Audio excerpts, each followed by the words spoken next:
Investigador, investigador, ng bayan, investigador, ng bayan.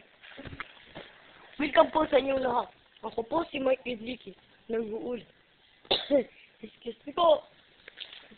Ngayon po, ang ating, meron po nagsumbong sa amin na, meron pong si cellphone na siya lang nagkakasilpon pero iba hindi. Siguro meron siyang ginagawa sa tanong natin sa kanya.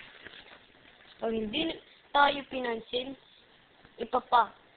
natin siya. Ipapunta natin sa sundalo. Yung titingnan natin ang picture.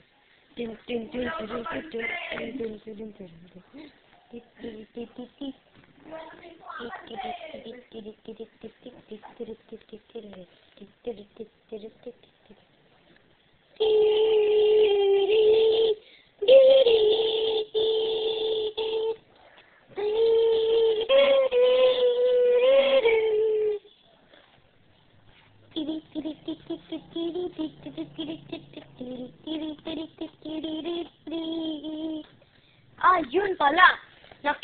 Kumukuha pala siya ng signal. At hindi, kaya siya lang ang nakaka-text at tawag paggamit ng cellphone. Pero sa iba, hindi nakakatawag. Pati na rin, sama na rin ako dun. Okay, pupuntahan natin siya. Sana po. Yun po, nangunuring. Nag-install na po. Kasi, nahihiyak. Pero, sabi, bawal na pumasok ang kamera. Ayan na po, ayan na po! Sagot kasi! Yun po siya, yun po.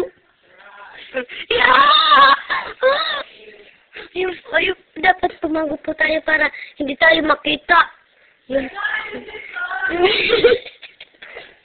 Ayun po siya, ayun po. Saan siya, kaya siya pupunta? Pupuntahan siguro niya ang isang signal ng smart. Connected 24 forever.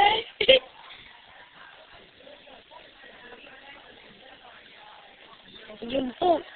Sinasabi niya po sa may-ari ng smart na gusto niya kanya lang ang signal. Sige, dapat yun po. Sige, pupunta natin ang pulis. Pulis? Hindi po. May sasabihin po ako sa inyo.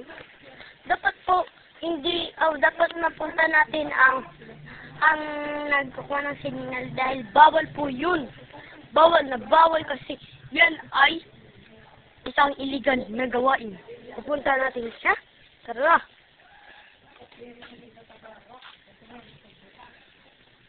Yan po. Pati.